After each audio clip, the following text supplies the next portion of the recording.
That's the magic of TV. Nobody actually knows what's going on behind the scenes. So, well, welcome, welcome to Intercultural Spark, that show about the spark inside you that drives you to spark change in the world through mission-driven businesses and life projects. And I got to tell you that with kids at home these days and aging parents and such, it feels like just living every day can be a life project. But you know what I'm talking about. I'm talking about those people who have a vision about kind of how they want their life to be or things that they want to bring to the world. Um, and then there's people who figure out what their passion is, where they can even focus and really focus and bring that passion to life. So, and our guest today does both of that. He's a wildly successful serial entrepreneur who also helps other entrepreneurs find success. So I'm your host, Deanna Schaas, and this is Intercultural Spark. I'm looking forward to a lively conversation today with today's guest, Nick Leighton. And of course, we will finish with our interpretive aerobics section, which is an exercise I do that I hope you'll join me, that connects to the meaning and the content of our show today. And I'll give you a chance to guess. Everyone gets a chance to see if they can guess why that's the exercise for the day. Nick Leighton has always been driven by a spirit of adventure. He was born on a small Greek island. He started his first business in 18. He's also the author of Exactly Where You Want to Be. So, a business owner's guide to passion, profit, and happiness. And we are delighted, Nick, for you to be here today. So, welcome to the show, Nick Leighton.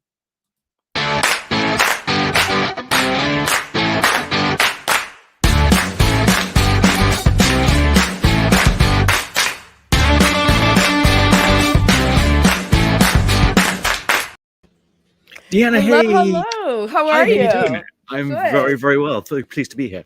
Me too. And I noticed both of us, like when the music plays, we're both back here going like doing the thing. Yep, absolutely. I'm warming up for your aerobics later. Yes, absolutely. So, well, thank you so much. And actually, that's not a backdrop. That's actually where you are right now. Yeah, you said meet in the green room, so I created my own green room. There you go. So yeah, I'm in our backyard. You might see a squirrel like going across like on the wall later. That's okay. That's totally friendly. So. Okay, fantastic. Hopefully he'll stop for like his photo shoot moment. Right. Oh, fantastic. So you are someone who has helped businesses around the globe open businesses. And I know that we'll talk a little about, the secret to that. But one thing you said in your book, which I found was interesting, is you said people open businesses, either they decide to open a business or they're forced to open a business. Mm-hmm. And particularly in today's economy, that latter one is probably more common. And I'm just curious from your perspective, what's the difference in terms of success? What are those two things, and what's the difference in terms of how successful people are? That's a great question. So when you choose to open a business, you've probably planned it, and you've got probably natural flair for certain things, entrepreneurialism, let's put it that way. When you're forced into it, it could be you've lost a job, or it could be a family circumstance, maybe you're taking over a family business. Mm-hmm. That may or may not be your passion to start with. Mm-hmm. So let's say you're taking over a family business. Well, I'm working with people who that's just not what they thought they wanted to do. They're forced in there for circumstance. So we certainly work with people in a different way.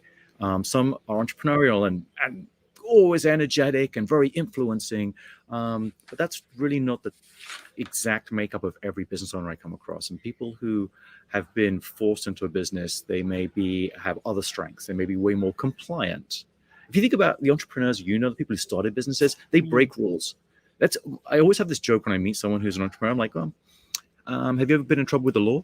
Because you've broken rules. Wait, so that's a good thing? Wait, not me, but my friend has had issues. Allegedly, right, yes, I've heard, right? Right. Yeah. And at the upper level, it's like, okay, how many countries are you not allowed back in because you just like that person? But that's not like everyone. Wait, was that a specific example? That one I don't know. No. You left on a plane in the middle of the night. That's absolutely fine. I'm not going to ask about it. But there are other people who are not like that, but they're running businesses, and so they need help in different ways. And they're just as legitimate as business owners, could be even more successful. So that's why I like asking and finding out why people get into business to start with. But But you yeah, also, absolutely right. oh, I'm sorry, I didn't mean to cut you off. No, no, I'm no, just no, go curious, for it. this whole thing though about business owners, why they do it. It's because I know you talk a lot about how important it is to find what your passion is. Mhm. I have found, I did even written an article about this whole idea of like sort of the multi-partite life where people don't necessarily have one passion. Can people have a successful business without tying it to like one specific passion that they have in life? Oh, I think you can absolutely separate them if you really want to, but you're just going to have more fun in work if you keep them connected. So Mm-hmm. that's kind of where I start from. I think most people assume when they're in business they have to just hit financial goals, Mm-hmm. and I'm not sure that really is the reality. I think there's way more important things to individuals than hitting the first or the next $1 million. So that's what I Mm-hmm. really try and find understand at the beginning. What's your passion? Where are your humanitarian interests? What are your family interests? What are your hobbies? All those things are really going to be important. So let's shape your business around that. Mm-hmm. Um, That's interesting. No, just the idea of like sort of what your hobbies are, or just realizing that because people used to think I have to separate business from personal, whereas you can actually merge them. Um, Absolutely. oh, and actually, Stephanie, hi Stephanie. It's always a joy to see you here. And actually, for anyone watching live, please do say hello. We don't know you're here unless you say hello. So thank you. So Stephanie says, how does the next generation who strive to be entrepreneurs at a young age, she's for sure on that. There are people who graduate from college right now want to be entrepreneurs. How do they break the rules? Ooh, I like that when they don't know when they haven't experienced the rules in the first place. That's great. Well, maybe you don't know what the rules are. That's even better. Yeah, I You would know, think so too. You yeah, just you just go go and and do do like anything. that dumb luck. Yes, Yeah. exactly. And I think if you speak to lots of successful people, they've done that without even realizing. And I think that's probably true. I think if I Mhm. look at the beginning of my career, I did things I shouldn't have done, just didn't know I shouldn't have done them. Yeah, does Mhm. that make sense? So Well, yes, you no, I don't think need you to know the should give rules. an example to make Okay, I for can it to give you an make sense. example. I got one of my first jobs was working for a large technology company, and I walked into this interview, and I'd been briefed for the job, and it was a marketing manager based in England, and I was in England, and the Mhm. person who was interviewing me said, "What job have you come for?" And I wasn't really looking for a job anyway, and I said, "Well, what jobs have you got?" And she said, "I got marketing manager in England, or I've got marketing manager for Eastern Europe and the Middle East, based in Paris." I'm like, "Yep, that's the one." Right. I'd never heard of this job, and took the job. I'd never lived abroad. Well, I mean, as a Do you kid, I speak had. French? Did you speak No, French of or was course that not. no? No, no, no. And then I moved to the Czech Republic, and I was in Hungary and the Czech Republic and Poland and Turkey every day. Every week, I'd go to a different country. And Mhm. like, when was I thinking? Oh, I'll just move to the Czech Republic. Sure, why not? I mean, Mhm. like, really, yeah. So as a young entrepreneur, go and do whatever you want to do, and yeah, stay within the bounds of the law. But Mhm. yeah, social acceptability, that's changing all the time. I mean, just think about it. Maybe 4 or 5 years ago, it wasn't acceptable to work with your spouse. I mean, people would frown at you if you worked with a spouse. Now Mhm. it's not a problem. Yeah, I worked with my spouse at one stage, and we changed our names so it didn't look like we were married to each other. Mhm. And then we had other family members, but they used different names, so it was okay. And what, 3 years ago, if you didn't have an office, it wasn't legitimate. Now look at us all. We're working from home. I don't. Right. So it all Right. changes. Yeah. Mhm. So stay on top of that. Sure. Sure.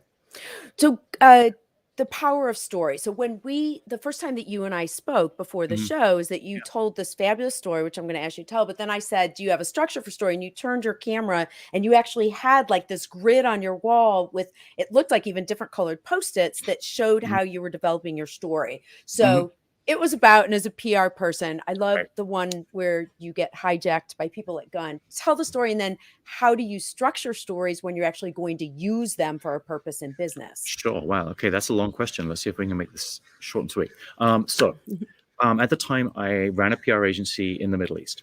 And one of the things we wanted to do, because we did only technology PR, was we wanted to break out of that, but we still Mhm. wanted to specialize. So we found that we could do charity work. So we took on a charity client, which happened to be the United Nations and Mhm. a division of the United Nations called the World Food Program. So the World Food Program goes out and feeds hungry children around the world. So they came to us and they said that we've got a specific problem, is that a lot of the aid that we give is in this Middle East, Mhm. India subcontinent area, but we don't get enough donations Mhm. to support that. So we would like you to help us publicize the work we do in this region, and then hopefully we'll get donations. So we said, okay, what we'll do is we will talk about the next aid mission that we're working on. It happens to be one in Pakistan just after an earthquake. So we invited the journalists that we had connections with from around the world to come to Pakistan with us to see the work they were doing. Hopefully, they would go back to the Netherlands or the US or Australia or wherever they came from and report all this great work so we could get more donations. That was the idea. So our model was to take these journalists into a country and show them opulence. So we would go and meet the prime minister or the president, or we'd go to embassies and we'd have large meals for them. And then the next day we would take them to where the aid work is. And if you like, that juxtaposition of amazingness to people in need would normally play on them. And so we get a great story. That was our model. So we did all the good stuff and we met all these dignitaries in Pakistan. And then we got into our helicopters. We had 2 helicopters, which had United Nations on the side. And we went up into the Kashmir region where the big mountains are. And we're flying along. So I'm now kind of looking after the welfare of 20 international journalists. Sure. And then we're doing aid work. So we think we're doing okay. And I look down, I'm like, we're on the wrong side of the mountains. And I know there's an India-Pakistan thing going on. I want to be a little bit, sensitive to that. So I unbuckle and I go up to see the pilot. And he's a big Russian guy. And he looks at me and I look at him. I'm like, I think we're in the wrong place. And he goes, no, you see the 2 F-16s over there? They're telling us where to go. And an F-16 is a really scary fighter plane. And they were really close to us. And they were communicating. And they said, we don't want you to go where you want to go, but we'd like you to land over there. So we were forced to land in this field, which was actually part of a schoolyard. And the yard was surrounded by guys with machine guns. And we had no idea who these people were. And they put us on the back of a truck. And they took us for about 10 minutes off into nowhere. No communication until we got to this camp. And this was actually an aid camp given by the military police in Pakistan. So they were giving aid to people there, but they knew we had the journalists with us. And they thought the best way for them to get PR was to show the journalists the aid. Oh my God. So that was their PR stunt. And didn't you say that the journalists actually didn't realize that they had been hijacked? I didn't tell them at the time. I'm like, I don't think there's any advantages of telling them. So I told my photographer who's with us, and I'm like, get some good shots, but let's not tell them until we're back on the helicopter and like we're in the right place. People with guns, I think that sometimes when you go to other countries, I remember actually for me, it was being at a casino in Paraguay once. I mean, there were like 15-year-olds with guns, and you were like, oh, it's because there's a military government there. You don't. It is actually normative where you would not think twice of that. That's really funny. So we didn't tell them. We didn't tell them. So how do we structure the story? Well, the story is all about, obviously there's got to be a nice hook at the beginning. Any PR work or any content you're going to work on in social media, you've got to have a great hook at the beginning, straight into it. And then you've got to find out what can we learn from that as well.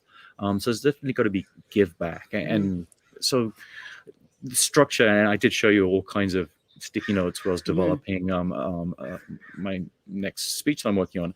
And it's, okay, well, this is one story. That there's several stories. It has to have an overarching theme. Each story starts with a hook, gives you content, and it tells you what you've learned. And if you can string those together in a cohesive manner, that's the structure that I use.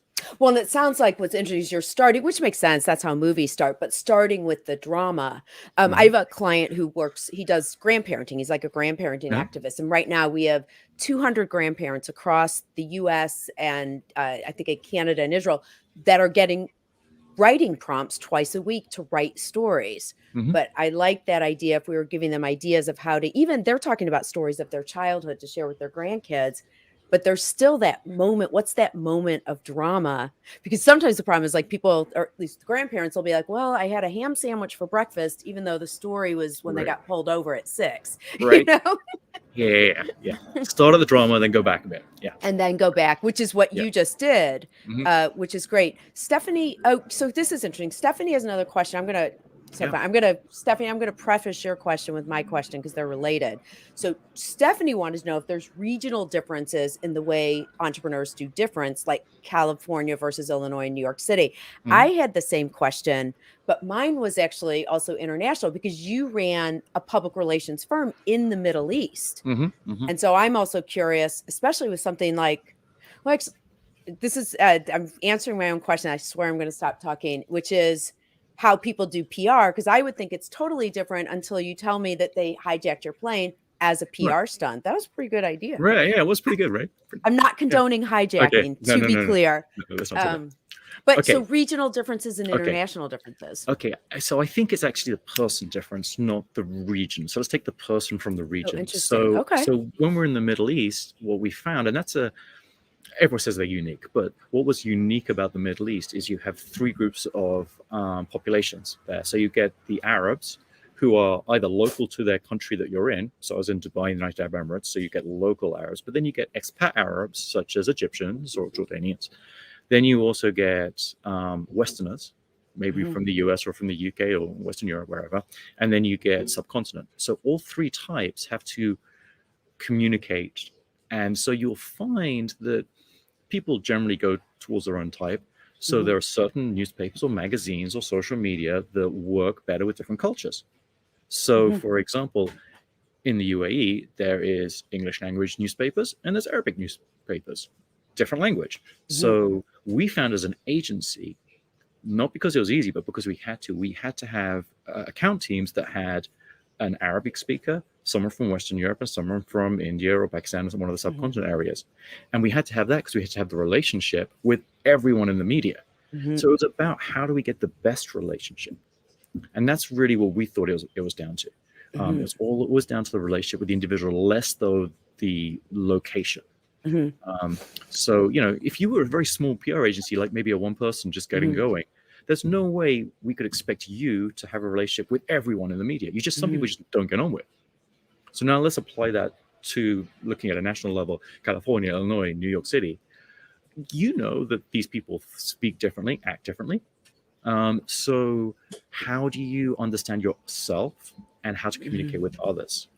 And there are plenty of tests you could do out there which will Mhm. help you understand your own communication and then how you should maybe change that for Mhm. other people. So go ahead. Oh, I was going to say what's interesting about that is a major tenet of intercultural communications and diversity, equity, and inclusion. That's actually and developing cultural competence is a lifelong journey. It's not like you learn it and you're done. But one of those big tenets is self-awareness, understanding your style, and being able to perceive the style or how someone else behaves, and then adapting what you do to them.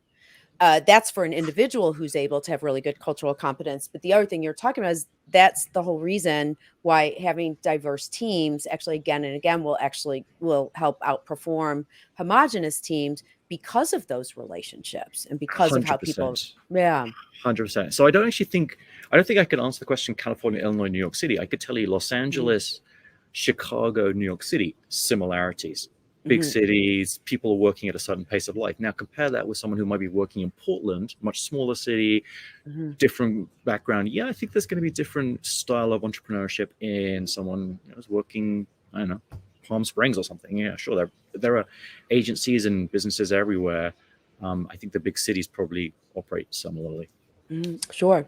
One more question before we actually go to our flash photo stories. You seem to have a recurring theme of a connection to the Playboy Mansion. Yes, that is true. What's up with that, Nick? Okay. So I will. So okay, let's go way back to the beginning of the conversation. Breaking rules. So my first business was when I was 13 years old. So I was at boarding school in England, which is very much like if you've read the books or seen the movies Harry Potter. That's exactly what my boarding Mhm, school experience was like. We didn't have moving staircases, but it felt like that. It looked like that. It was old like that. And my first business, because it was an all boys boarding school, was that mhm, my mother would send me Playboy magazines and I would sell them. So it's not illegal. I don't know how ethical that is to do it, but okay, So I was on the edge right from the very beginning. So that was my first introduction to the Playboy Mansion, and then I went when I was living in the Middle East. I actually went to an event at Hugh Hefner's Playboy Mansion, and that's where I met my wife. So yeah, that was kind of just outside the grotto. Hugh Hefner was kind of in the window waving at people, and yeah, that's where I met my wife. So that's mhm, at least two times of the Playboy Mansion is played into the life. mhm. And I gotta ask, what was your wife doing there? You were both there Oh, for the same event, good or good question. Yeah, that's a great question. I was there for a legitimate entrepreneurial event, and she was gay crashing. okay. Yes, and now she will not tell you that that is how she got there, but anyone who ducks down in the back of a catering truck pretty much is gate crashing. That's what I would Ah! say. Oh, So so there we you saw a kindred soul who likes to break the rules. possibly, and someone who looked like a bunny. But there we go. That's another story for another time. That's all about it. Right. One thing I shared this with you, Nick, when we Mm. were just chatting before the show started, and this was just because we've talked about that diversity, equity, inclusion a little bit in terms of how that works in business. So I will share the perception I had, but then why you did it in terms of going to the all boys boarding school, and I just had this image of you. But why? What was that in terms of how you ended up at the boys boarding school? Yeah, right. And again, that's back to breaking rules. Is Mhm, a big. I found out when I was at school and I was very young, maybe as 8, 9, 10, that I knew stuff, but I wasn't doing well at mhm, school. And after a number of tests, people figured out I was dyslexic, which was kind of at mhm, its infancy back then. So at that stage in the UK, the educational system was, we have no idea how to deal with dyslexic people, but here's a boarding school that is researching and trying to teach dyslexic kids. So we'll just send you there for free. So it wasn't as mhm, if I came from this massive family that like must send them to boarding school. So at the age of 11, I was packed off to boarding school because I was dyslexic. mhm, And I was around a lot of other dyslexic kids who I still am friends with today. And it's interesting to see how all of them have found ways to express themselves very creatively. And I guess that's kind of my laugh at society is that I am still dyslexic and still mhm, run a PR agency and I copyright things all the time. mhm, But you find ways to overcome mhm. whatever you have. So So yeah. I have this image of the principal's office where they actually knew that you were running this Playboy business, and they were back and forth between, "He shouldn't do it, but we're so proud that he's Yeah, that's overcome right. his dyslexia to open a Yeah, there we go. business." Yeah, he's got a little business going. It's so good. Yeah, I think that's probably what went on.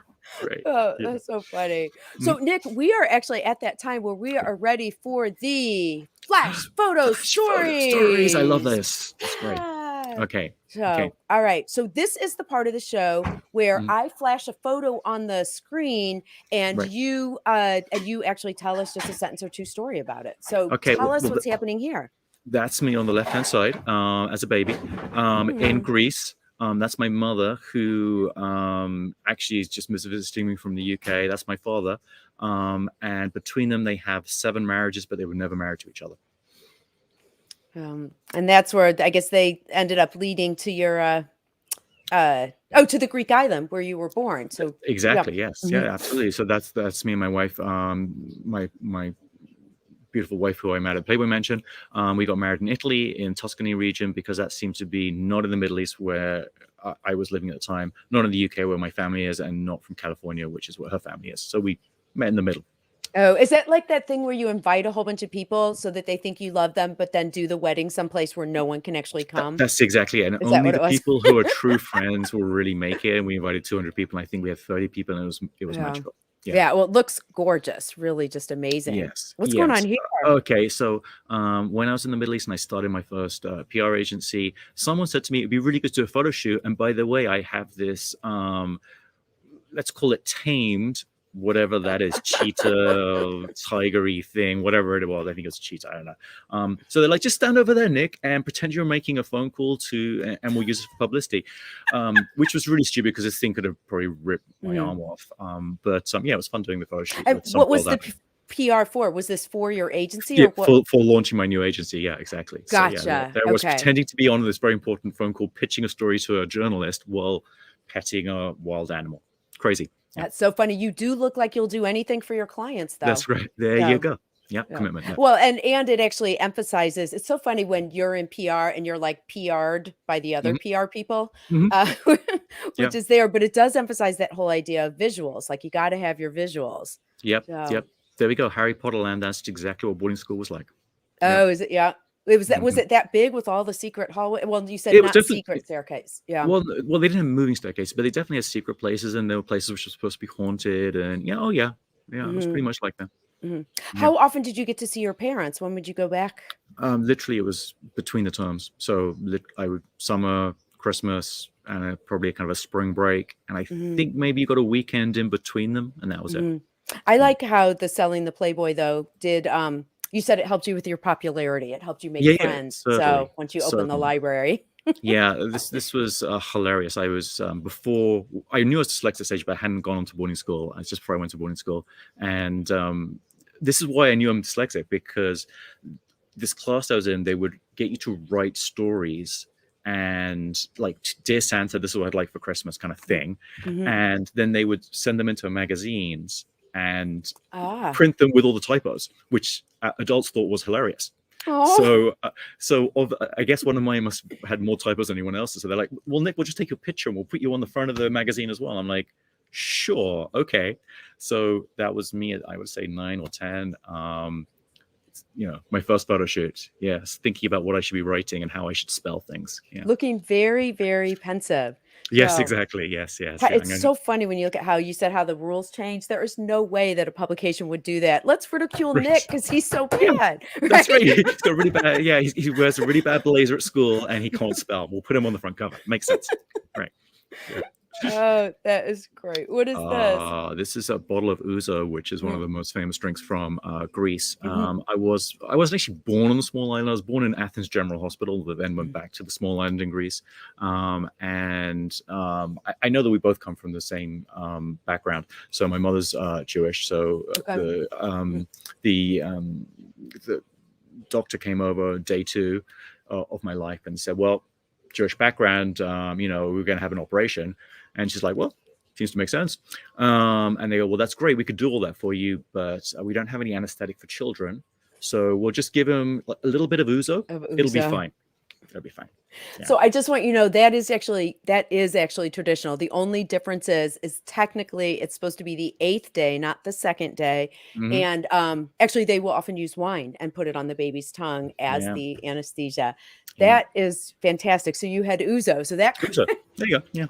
that actually right there explains, like when you talk about having an adventurous spirit, of traveling. I think that's a good story to Yeah. explain kind of how that Yeah. how that's Yeah. in your blood, literally. Mhm. Yeah, there you go. Yeah, that's what Greece looked like back then. You could just wander around and pick up stones and stuff. Yeah. Makes sense. I Yeah. think that's our no, wait, we didn't do this one yet. What's Oh, this one? this is my grandmother and grandfather going to have tea at Buckingham Palace. Wow. How did Yeah. they So get this that invitation? What was this about? no idea. Mhm. Just know the picture exists. My Wow. grandfather was an entrepreneur, so he had a stockbrokering company. This would be before the present queen, so I guess this is what's that? King Charles, who's before Queen Elizabeth and King Charles, something like that. So yeah, it's quite an old picture, but it's one of my favorites. Yeah. Fantastic. Even as you talk about each picture, I love how you do a couple things on every picture where you get kind of the punchline where people go, ooh, because as soon as you say they're on their way for tea with the queen, it draws you in like, ooh, and then you give some of the background of it. Or I'm thinking of the ouzo, like how you start with the point and then give the kind of feelers that go from it. So really a good example actually of a great way to tell stories. That, my friend, is the end of Yes. that. All Okay. right. Thank you for sharing all that, which now brings us Yes. to Yes. the flash exercise. Okay, I'm ready. All right. I'm ready. Are you ready for this? I'm All ready. right. I'm ready. So what I'd like to do is just for a second, I'm going to make myself full screen just to Okay. show the exercise, but I'm going to pull you back so you can try it with me. I do have a prop, which you do not necessarily need. Oh. So Okay. this exercise, let me just stand up and push this back a teeny Yes. bit. So this is a great exercise for your pectorals and for your what's called your anterior deltoids. That's the part of your shoulder that runs down the front. So you can take a weight or without a weight. It starts just with your arms down.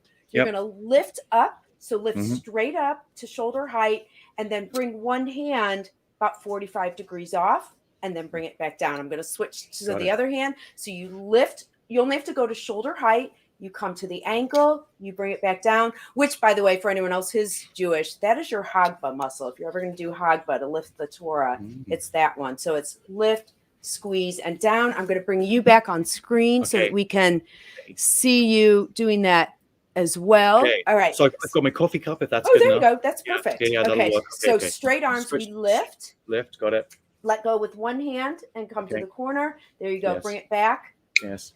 And down. Down. Okay. And lift and over. Other hand. Okay. And Got it. in Yeah. and down. So I hope everyone, so Yes. that muscle, it uses your pectorals to help squeeze, to help hold together, and then your anterior deltoids as you lift. I hope everyone at home is doing it. My Absolutely. question for you is, Yes. why did I pick that exercise for you? So I can lift the Torah higher next time I have to do that. So, No, I've got no idea. no idea. Okay. And actually, kind of not fair to viewers who are trying to guess, because the one question we didn't get to ask, you talk a lot about champagne moments. Well, Right. what's the muscle to open a bottle of champagne? Oh, You'd be very like, nice. "Pop," and Yes. yeah, there you go. I So you love go, that. "Pop." Okay. Yes. So that's our, so see, that's Yes. interpretive aerobics, Nick. I It love has that. deeper meaning. So that's Love the that. muscles that you need, really important to work out, Yes. to do a champagne moment really quickly, because I can't Yes. believe it. We're out of time already. Okay. Oh, wait, really quickly. Can you just tell me the essence of your business and what you do? No problem. We'll just sum that up in 30 seconds. Totally Can can do that. Can you though just tell Yes.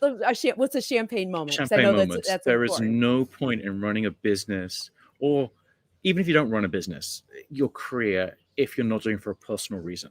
So forget about the goal of money or whatever else, hiring people or whatever that might be.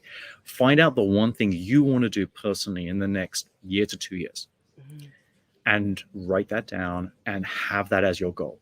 So people who tell me their goals, they might say, I want to buy my first home, or I want to go and work in another country for 2 months, but keep my business going. Or someone told me recently they wanted to go to the Kentucky Derby. That's something they always wanted to do. Or I never want to cook again, or I never want to work on Fridays. Anything that's personal to you. I want to learn another language. My champagne moment for this year was to become certified as a sommelier, because that seems to go with champagne. And I passed my test last week. So congratulations. so that's my thing there. So yeah, whatever that might be, write a book, finish an MBA, whatever that's going to be, that's your personal champagne. Then build the business around it, so you have passion and you achieve what you want to achieve. Fantastic. Actually, that is great advice. Thank you so much, Nick Leighton, for being on the show today. So much really appreciate it. So much fun. And for everyone, so next Thursday is Thanksgiving. So we're all taking off. We're so much to be grateful for, even with everything going on. In 2 weeks, we've got Anya Waisaka, who founded Rooted. It's an app for panic attacks and anxiety. And she built that actually out of her own personal experience. Now, I think 1 million people have downloaded. So we'll see you back in 2 weeks. Nick Leighton, thank you so much for being here. And thank you for everyone for coming and watching Intercultural Spark. We'll see you next time. Thanks. Bye-bye. Bye. Bye.